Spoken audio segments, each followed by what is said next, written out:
again, Apostle, thank you for allowing me this expression. Same here, love you, and it's been proven. Amen. Thank you for allowing me this expression to give appreciation to you on tonight. It is in the book of Ezekiel, chapter number 24.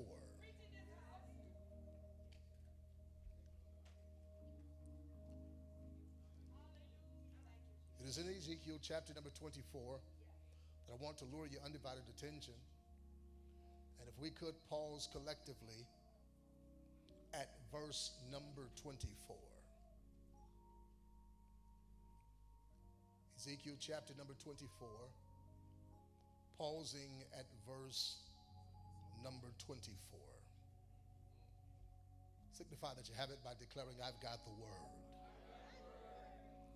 I'm going to read from a different rendition, and so it may slightly differ from the one that you're holding in your hand. Ezekiel is an example for you. You will do just as he has done, and when that time comes, you will know that I am the sovereign Lord.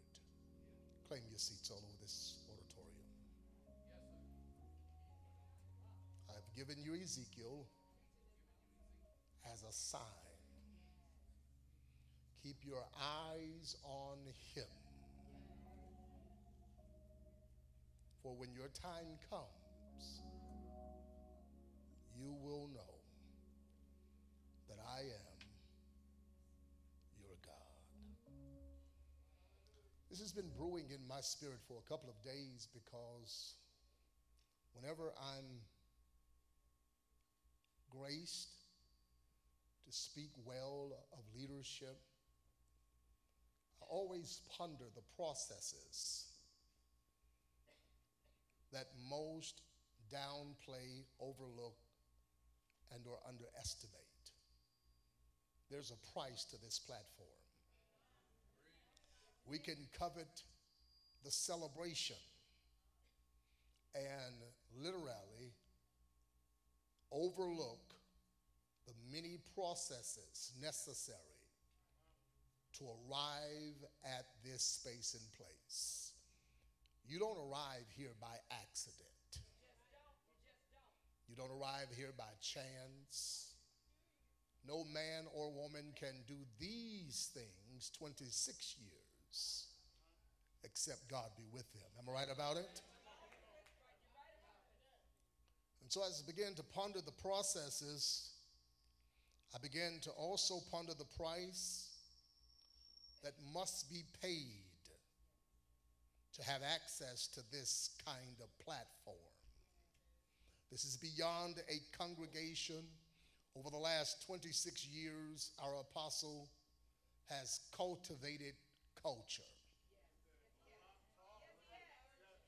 intentionally. This has become an experience, and it's an experience second to none. I believe that God gives us access to apostolic examples with a futuristic purpose in mind. There's a wealth of transitions that apostolic examples endure so that they can become an example to the environment. My father said something. He transitioned 2 years ago at the age of 82. He said something nearing his death that rocked me to my core. He said, Torrey, you have an advantage in that you're able to eavesdrop on your outcomes in me. He says, if you evaluate my processes, if you evaluate my experiences, if you evaluate how I go through and come out, it gives you leverage, even in the day of adversity. I think the same could be said about apostolic examples, that God gives them a grace for the group that they're called to. Others do not have the flexibility to go through the different seasons and transition and remain in position. But there are many of you, despite your efforts, you couldn't leave even when you wanted to. And there were others, despite their willingness to stay, they couldn't stay, even though they desired to. Because God gives examples to specific environments. That this collaboration is not by accident, nor is it by chance. It's not by your choosing. This is a sovereign collision.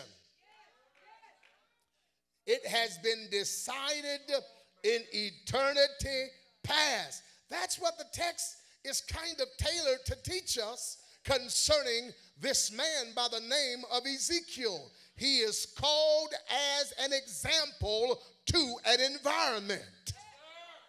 That's what it reveals. He says, Ezekiel is an example to you. If not to anyone else, he has been an example to you. He says, you will do just as he has done. Watch this. So keep your eyes on him.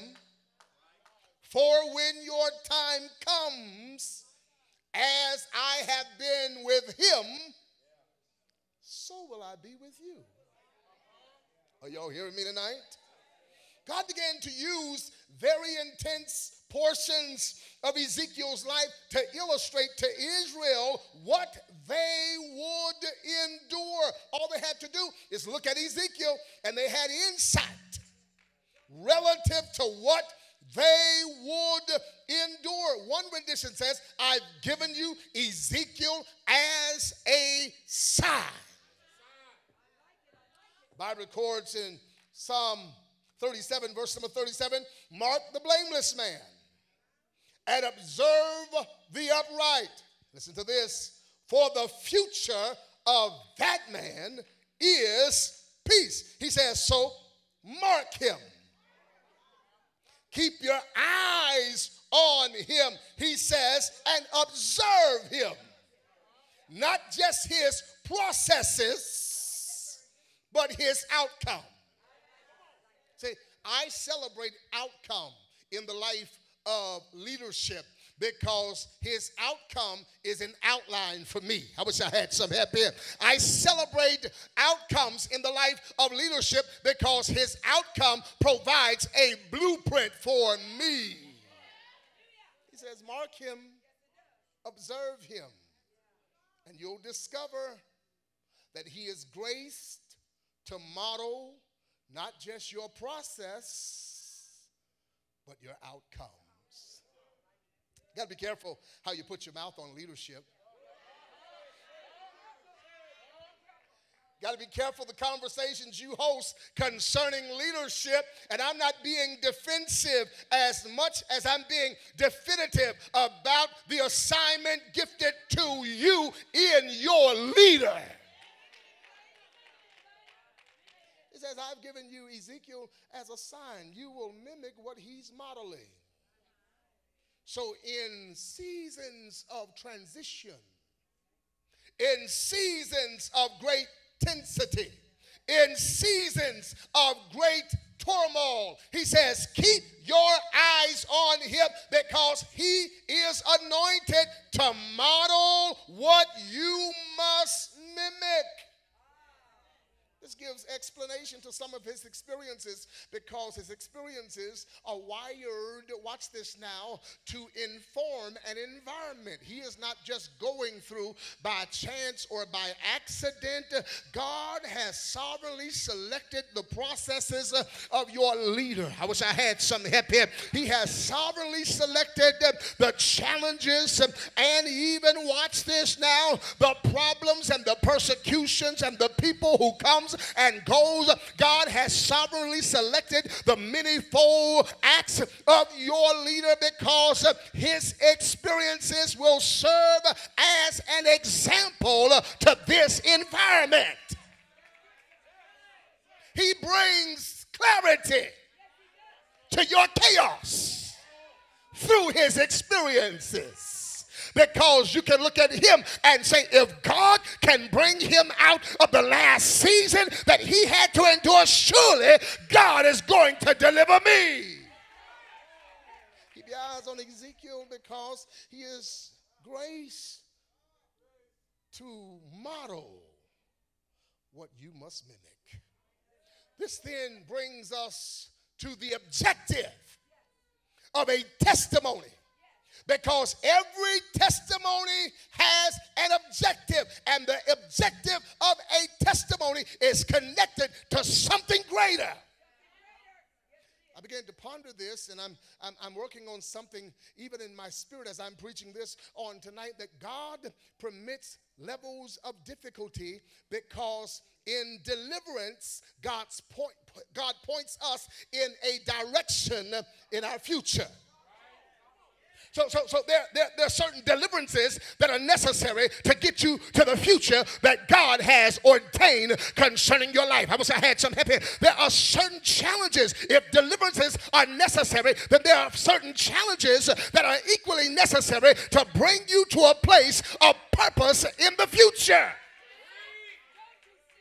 So God says I had to choreograph that. I had to organize that. I had to orchestrate that season of your life, because there's a place in the future that this problem will serve a purpose in.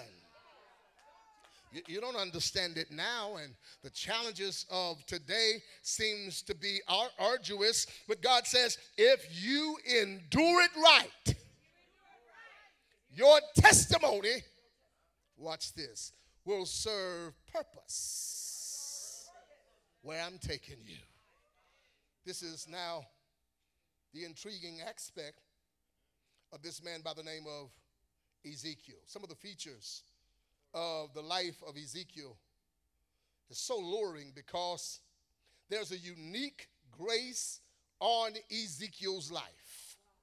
When you begin to dissect the name Ezekiel, it literally means two things: the strength of God and to be strengthened by God. Are you hearing what I'm saying? It literally means the strength of God and to be strengthened by God. Why? Because he serves as a prototype. He is literally a pattern. He is a paradigm. Prophetically speaking, for those who have lifted the lid of this message, Ezekiel is a prophetic prototype. He is a prophetic pattern. He is a prophetic paradigm, and he serves, watch this, for many as a template. He's a template to a chosen company of believers whom God himself has handpicked, track with me, for revolutionary exploits. Most have relegated this man Ezekiel to one chapter. So when we think of Ezekiel, immediately we go to chapter number 37. And we began to condense Ezekiel's entire biography in the valley filled with dry bones. But I challenge you to move beyond the parameters of Ezekiel chapter number 37, and you'll discover that some of the details of Ezekiel's life mirrors the details and features of leadership. One is, before Ezekiel was a prophet, Ezekiel was actually a priest. There's not a lot of history relative to the life of Ezekiel as a priest. Oh my God, but before Ezekiel was a prophet, Ezekiel spent time as a priest. Although both are spiritual functionalities, they have distinctive personalities. For the priest, watch this now, goes to the people and his ear is to the mouth of the people, and he transports the concerns of the people back to God. That's the level that's palatable. That's the level that people understand. That's the level that people don't mind appreciating, because they understand that level of transaction. He goes, watch this, as priest to the people, and he transports the concerns of the people back to God. But there's a huge distinction in that the prophet does not have his ear to the people, but his ear is rather to the mouth of God, and he transports the concerns of God back to the people. People can handle you as priest, but they got a problem with you when you are a prophet. You don't see intensity in the life of Ezekiel as priest. But the moment he enters into that prophetic dimension, he is now dealing with perils and persecution. It begs the question then, why was the first portion of Ezekiel's life necessary if the objective of God was for Ezekiel to become priest? Why would you allow Ezekiel to go through the sweat equity necessary to become priest, only to get him into the capacity of priest and say that my oil for your life has expired as priest, I'm calling you to be a prophet? Most of us don't understand that, but it is the same transition that transpires in our lives. Most of us at 50, at 60, at 40, we are forced, listen to me very carefully, to retool. Many of you who are under the sound of my voice, the commonality is that you are in transition. And you're going from one rendition of your existence to another rendition of your existence, and you're begging God for answers relative to why did I have to go through that first segment? Why did I put in so much work to become, only for you to modify? I was loved on that level. Folk understood me on that level. I wish I had some hippie. They embraced me, Godfrey, on that level. But when I transitioned, I was met with the tensity of transition. It's the necessary processes in order to arrive at this place. It's when God forces you to retool, to reinvent, to recreate. See, some of your appetites have shifted, and they shifted without your consent. I wish I had some help here. Because of a prayer that was prayed over your life, some of you have experienced bankrupt in your own appetites. And because your appetites have shifted overnight, so have your associates. And they don't understand how you can go from one rendition of existence to an entire different rendition of existence without warning. Ezekiel don't sit down and call a meeting with everybody. He didn't tell them, I'm on my way somewhere else in God. It was when he found security. It was when he found identity. It was when he found stability that God says, I want to do a new thing in you. It's when you get the group together, and just when you get everybody stabilized and everybody on the same page and everybody in the right positions, God says, I want to do something different.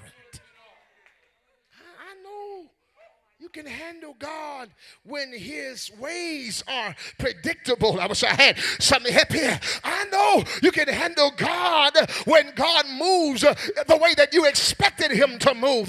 But what do you do when God makes a turn without your consent? I wish I had something up here. When God began to change the complexion of your marriage, your ministry, your life without your consent.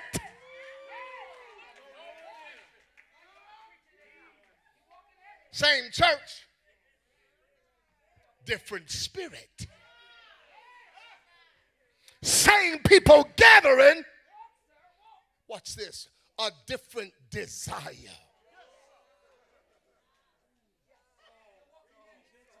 What do you do when God matures the message in you before he circumcised the ears of the hearers? I had some help here. How do you stay rooted and grounded in who you are in God when they are expecting Deacon Keith, the priest, but you show up as prophet? Everything in Ezekiel's life is shifting. Get a picture of that. Everything in Ezekiel's life is shifting. Everything in Ezekiel's life is moving at the speed of what God has ordained.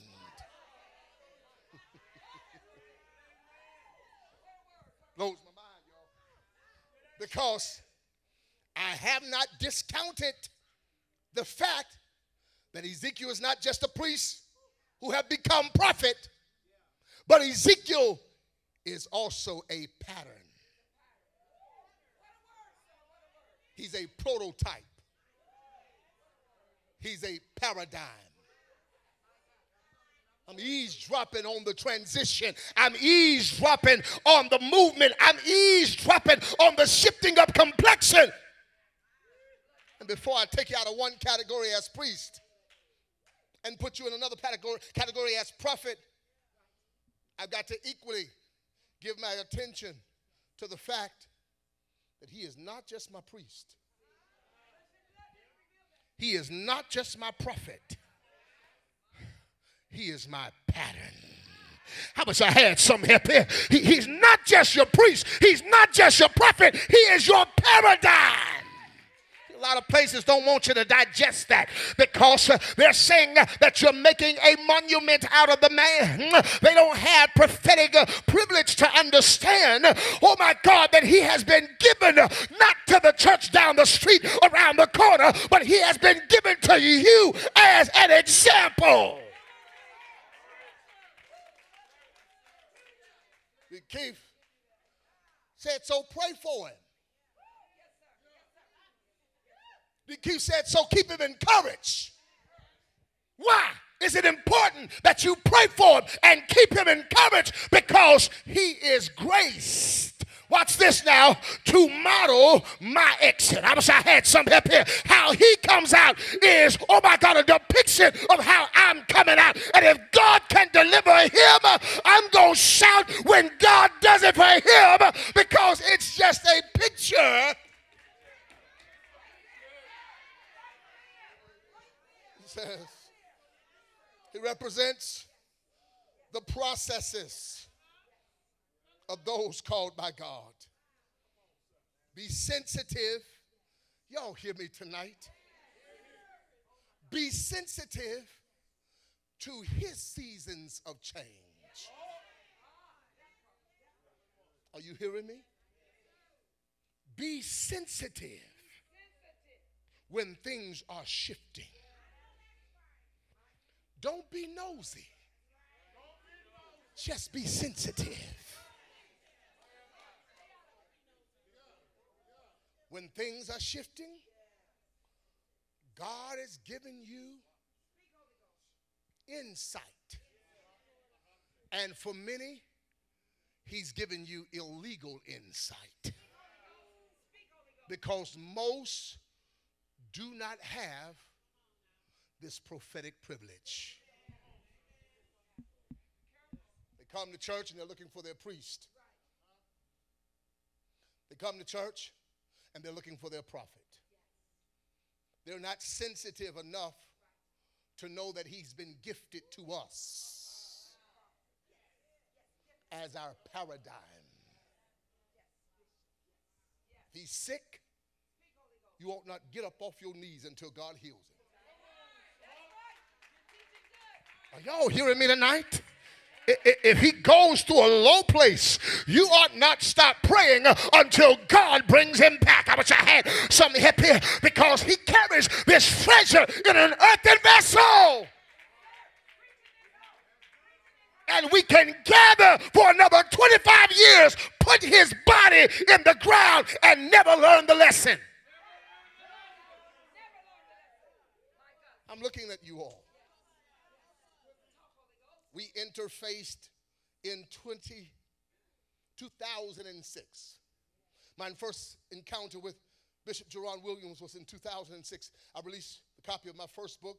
He came down with the core preachers. I believe it was Pastor Marty Peters. Pastor O.C. Reese. And together he brought that collective choir. And he ministered that Sunday morning. And shortly after, I brought him back to preach, and we've been in covenant ever since. Watch this. I've been pastoring 27 years. He's been with me in some of the lowest seasons of my life. Are y'all hear what I'm saying? I've been able to eavesdrop on the processes that he's had to endure. And I've been able to gain strength from his resilience. Y'all don't see what I'm saying here. I've been able to gain strength from his perseverance, because you don't show up with a dance in your shoes and a praise in your mouth by accident. I wish I had some hip here. You show up having spent time with God and being convinced by God that, oh my God, no matter how hard it gets, I'm going to see to it that you come out with victory on every side. That was the case for Ezekiel. That is the case for our example. Are y'all hear what I'm saying? Transition didn't stop him. In life, in ministry, he continued to evolve. Death didn't stop him. In death, he continued to evolve. Folk that said, I'll never leave you, but they're no longer decorating the auditorium, didn't bring him to his knees. He continued. If you see him as a priest, if you see him as a prophet, you will benefit from his declaration. But if you see him as a prototype, a paradigm, you will benefit from demonstration. You don't know what it takes to walk from that office to that chair. Most Sundays, I wish I had some happy. You don't know the processes that he has to get victory over. Oh my God, to drive from his house to this sanctuary most Sundays. And you can take it for granted if you only see him as priest. You can drain him dry if you only see him as prophet. But I believe I got a remnant of individuals under the sound of my voice that says, Torrey, I got the revelation. He's bigger than my priest. He's bigger than my prophet. He is my example. He says, Torrey, when you see him as your example, you move beyond declaration into demonstration. Watch this. I had the privilege of sitting across from a young couple just a couple of days ago, and while interfacing with the young couple, they were contemplating divorce, and the wife was set on divorce, and the husband was set on divorce, and when they began to give me the details of the divorce, I said to myself, I didn't know you can get a divorce for that now. Because if that was the case, then I would have gotten a divorce. Are y'all hear what I'm saying? And they looked at me and they said, if you could go through what you've gone through and still have victory, then I believe we hang on a little while longer. You go through challenges in ministry, financially, physically. I turned 50 this year, Mom. At 50, you don't need an explanation to be sick. Y'all don't like this kind of teaching here. It's going to get better in just a moment. See, some of y'all been trying to shake that little limp off. That's your new walk. I wish I had some hip here. Yeah, you've been trying, yeah, it's my hip. No, baby, that's your new walk. You've hit 47.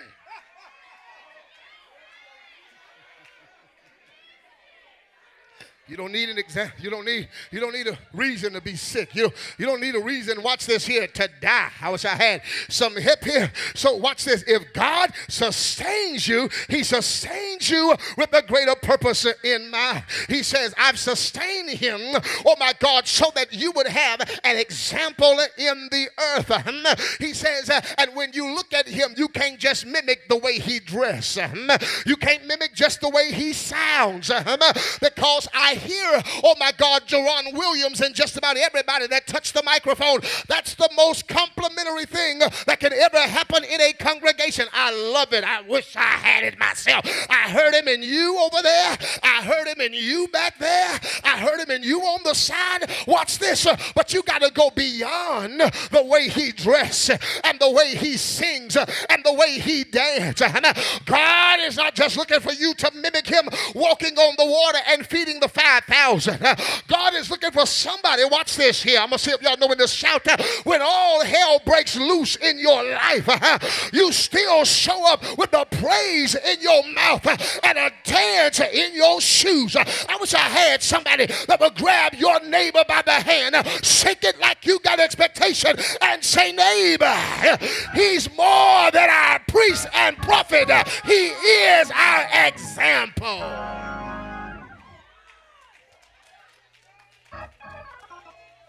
Says he's anointed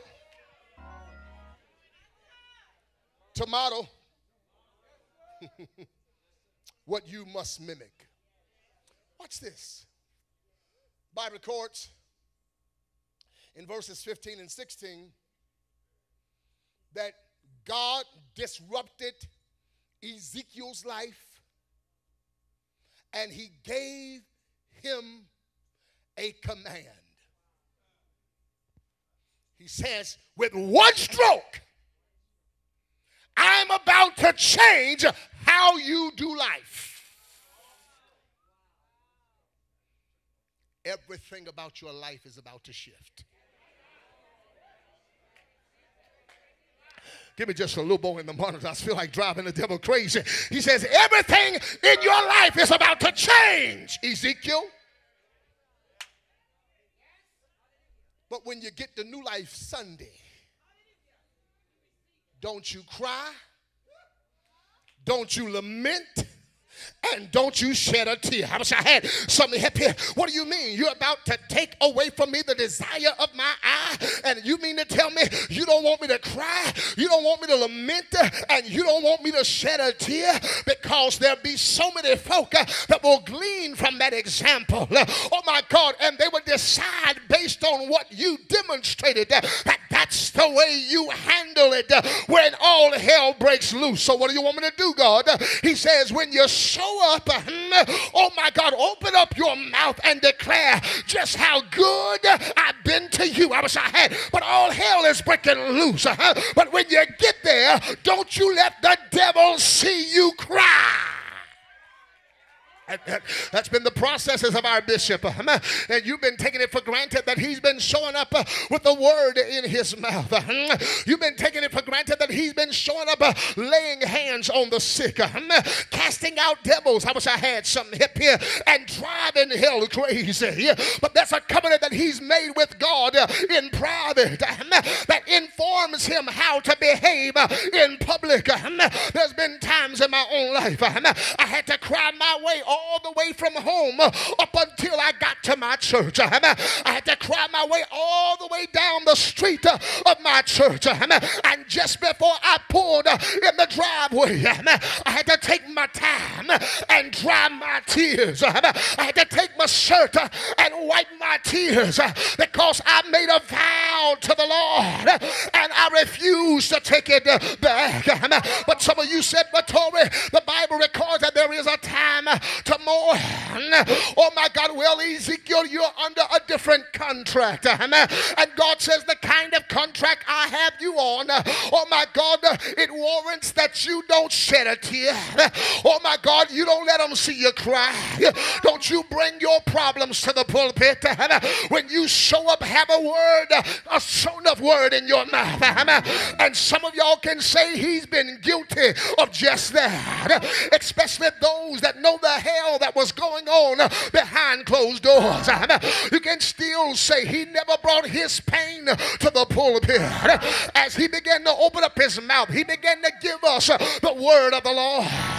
That is an example of Ezekiel, because Ezekiel is given as a sign. He is bigger than a priest. He is bigger than a prophet. He is our example. Grab your neighbor by the hand, shake it like you're going to shake it all the way off, and said, neighbor, I dare you to change the way you see the man of God. He's bigger, than your priest. He's bigger than your prophet. He is your example. So every time he goes through and come out, you ought to give God glory. Every time God healed his money, you ought to praise your God. Every time God supplies one of his needs, you ought to lift up your hand, lean your head back, and shout to God, be all the glory, because he's bigger than my priest. He's bigger than my prophet. He is my paradise. He is my prototype. He is my example. So grab your neighbor by the hand, hold it real good, and say, neighbor, the next time you grab his hand, you ought to squeeze something in it. The next time you get time with it, don't tell him your problem, but tell him, if God be for you, he's greater than the forces that are against you. I would have fainted had not I believed. See the goodness of the Lord in the land of the living. I said you ought to praise, because God got his back. And if God got his back, no weapon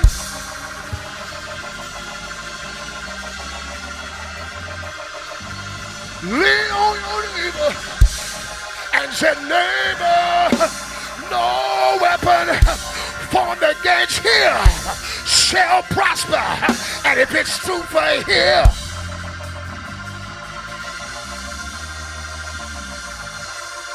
somebody say it.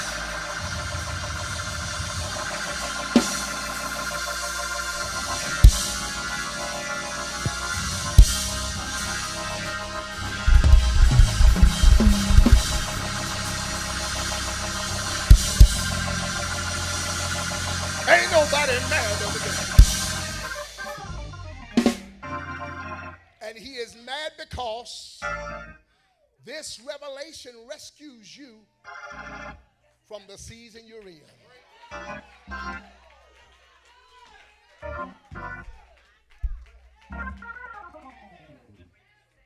This is the revelation that saved my life. All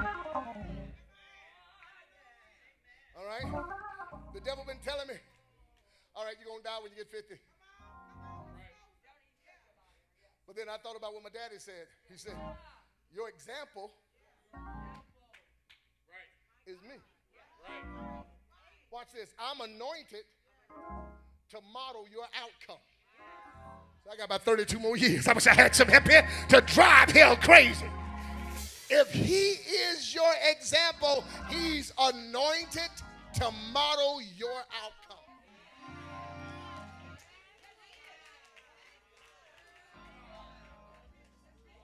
You don't do this 26 years without God sustaining you.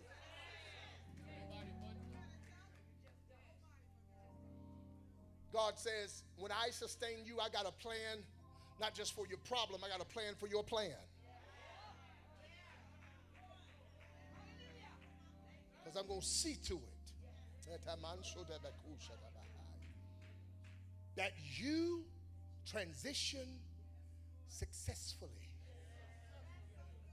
Now look at this, look at this. Because so many are dependent upon your example.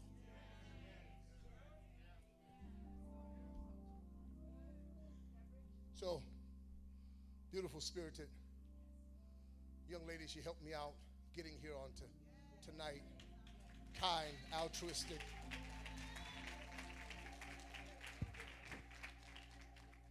I'm 50.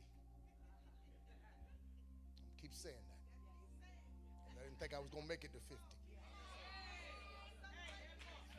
You don't even understand.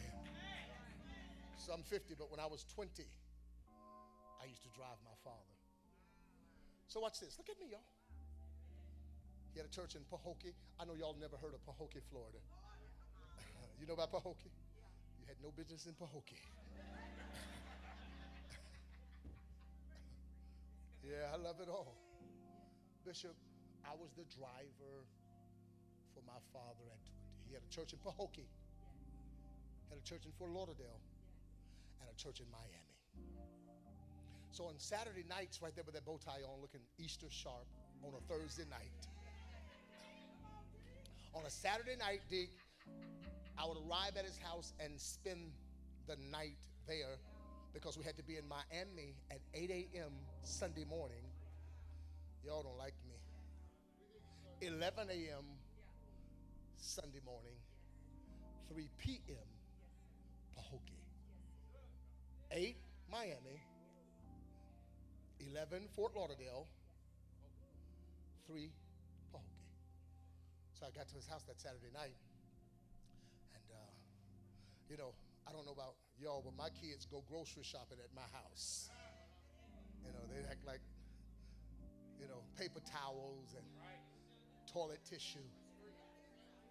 Yeah, they go right through there and they go out with bags. So I'm going through the house and I'm looking for something to eat, and I open up a container and I see a few pieces of fried fish. I said, well, it's just in here. Stick it in the microwave, and I'm going to consume it real quick before anyone claims ownership.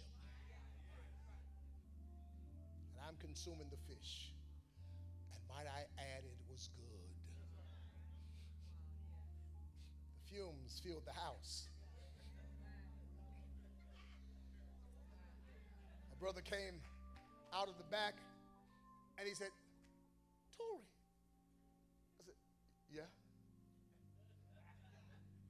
You ate the fish? I said, I ate the fish. He said, oh my God. You ate that fish? I said, yeah, I ate the fish. Right. He said, oh Lord. I said, what?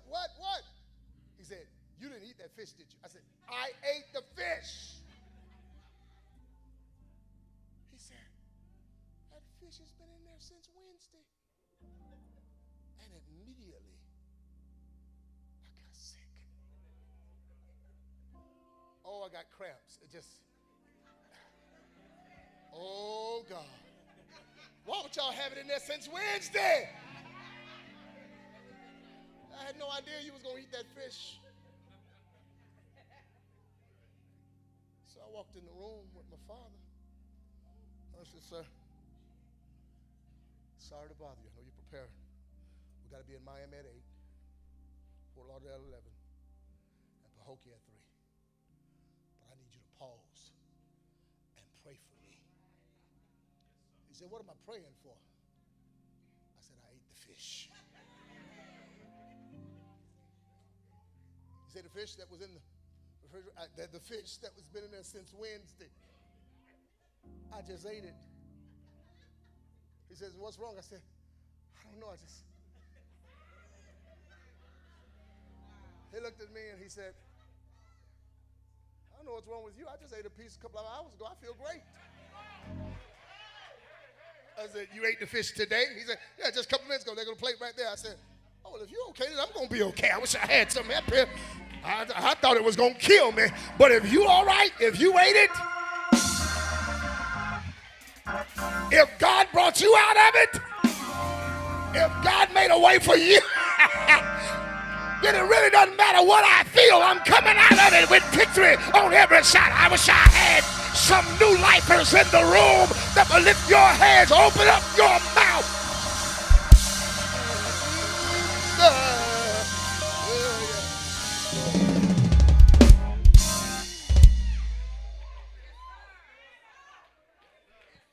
Whatever you go through, God has already concealed victory.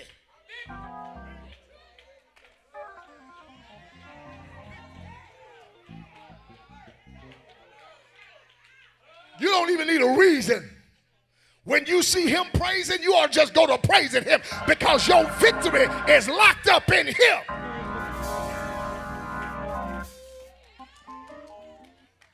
Why? Because he is more than a priest. He is more than a prophet. Y'all hear me? The reason why y'all gravitate to him like that is because locked up in him, I'm going to see if y'all know when to shout. Locked up in him is the rest of you. I wish I had something up here. Y'all don't see what I'm saying. So he says, keep your eyes on him. Because it won't be long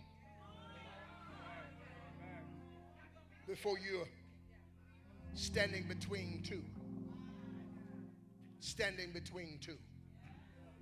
Standing between two. Standing between two. By default, most of us have become our parents.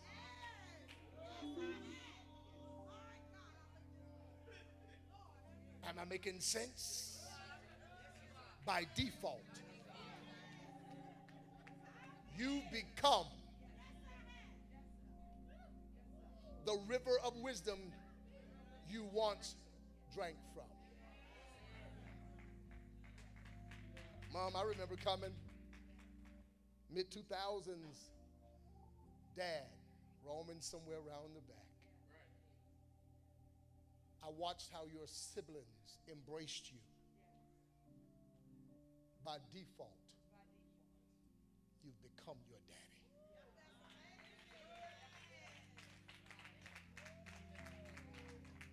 That's true in the natural.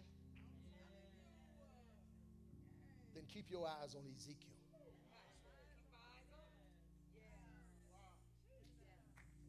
Because I've given him, not just as a priest, he didn't stay priest long, my brother back there in that black. Some can get offended by transition. Then Keith already told you he getting ready to limit access.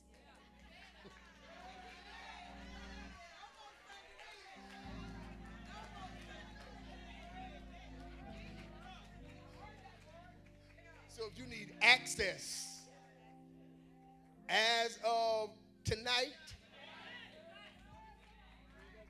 per Deacon Keith, you owe me me a milkshake after church. That season is over. And it's okay.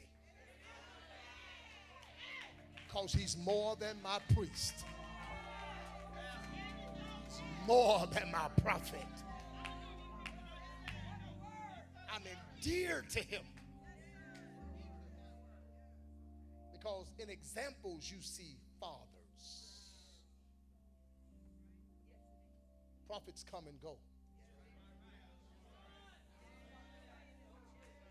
The tenure of a priest per deacon key. 5 to 7 years. That's what he said. I was listening. Priests come and go. Prophets are in this city today, gone tomorrow. If he's just your priest, if he's just your prophet, you're going to miss the rest of you.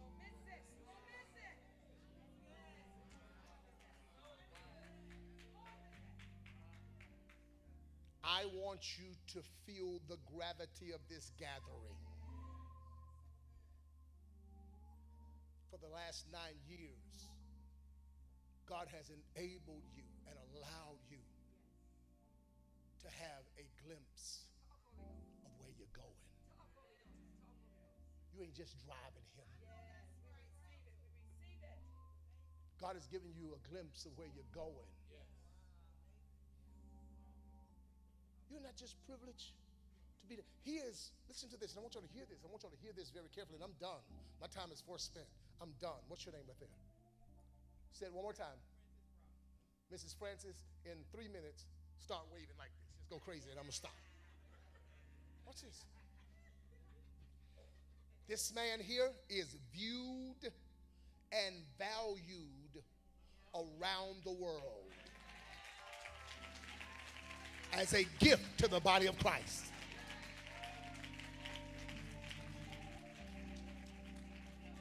Are y'all hearing what I'm saying? Had a brother was just here, Pastor Lionel Rory. We're Fuzzy and I.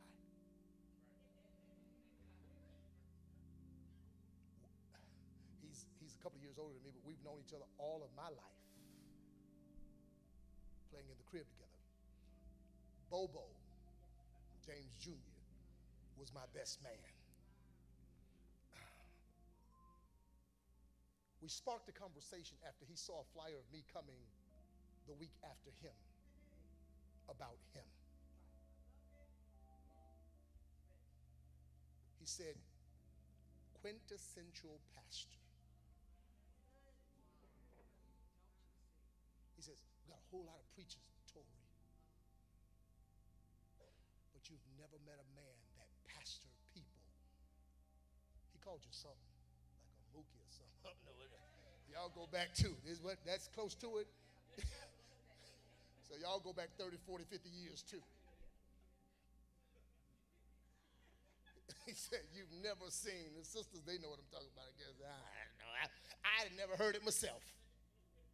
He said, you've never seen a man that loves his people like him.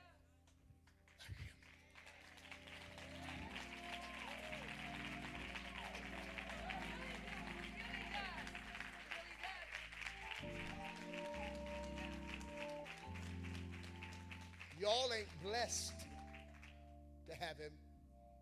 Y'all are spoiled.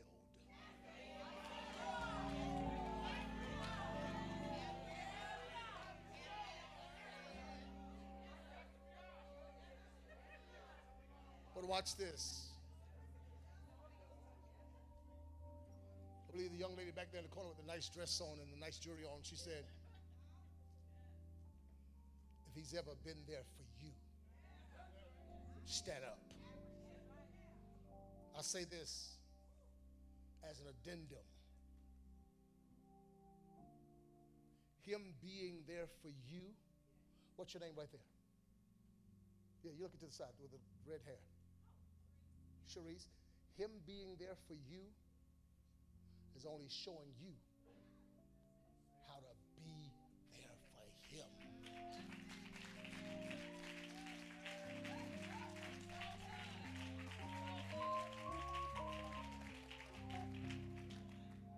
grappled with this because as I gathered the notes to this, considering this occasion, I knew that it wouldn't be popular preaching. But this is such a sober house, such a mature house, until you were able to read between the lines. I'm saying this without backing back 1/16 of an inch.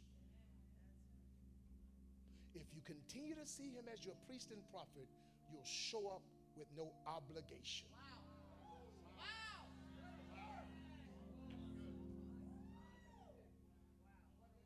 He'll continue to figure it out in your absence. He'll continue to subsidize your unwillingness with his faith. Does that make sense?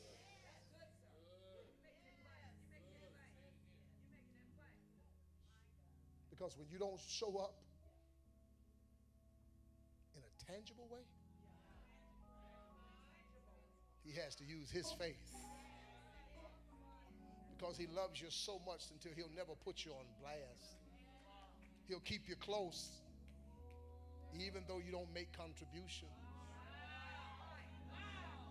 He'll keep you close even though you refuse to be covered. He'll keep you close even though you keep up confusion.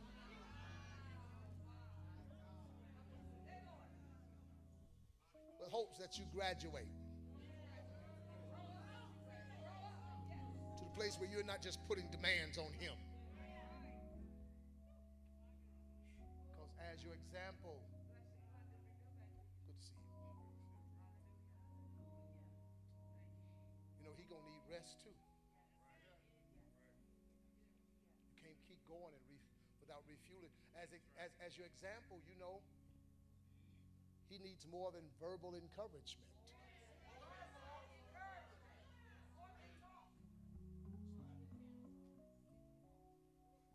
As a template, he's got to take blows for you. Are y'all hearing me? Stretch your hands out towards your example.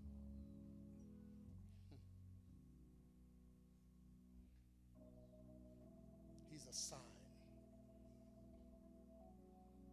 Hear me, y'all.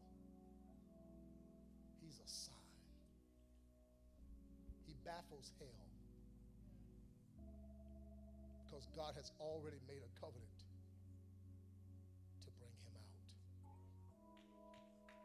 Can I say this without y'all thinking that I'm biased? It doesn't matter what he faced. Victory is attached to him.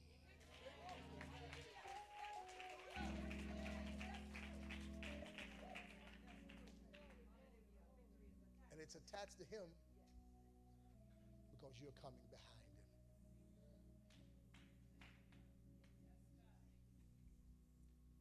him. Can I take you in the back rooms?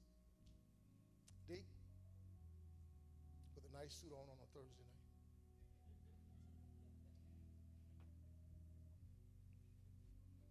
He can correct it, and he don't mind doing it.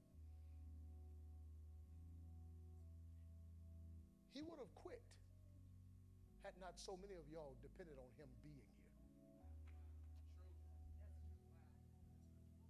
I know I would have. I would have walked away. But so many were depending on me showing up.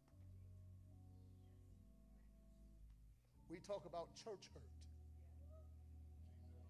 Brother officer in the back, we don't talk about how the church can hurt the leader.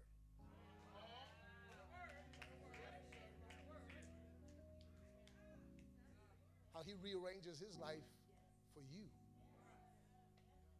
His decisions are made based on your commitment. And when your commitment changes, most times we're left holding the bag. He would have walked away. There's these young babies that after he finishes preaching can't wait to give him a hug. Are y'all hear what I'm saying? Stretch your hands out towards him. He shows up, gives you his courage, you leave encouraged. And when you don't pour back into him, inevitably he becomes discouraged. Tonight we're going to change that. Who just echoed that? I love it in the back. Yes, Lord. I want you to take 30 seconds and pour back into him. Let him feel it. Come on. Come on. Come on.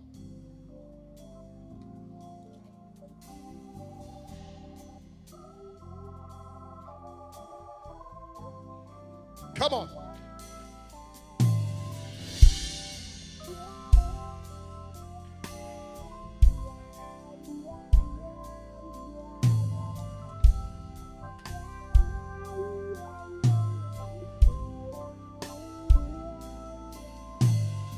I love it.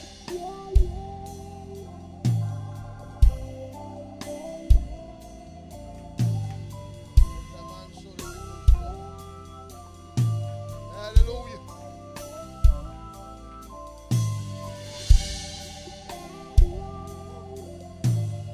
Now open up your mouth and celebrate victory. Come on.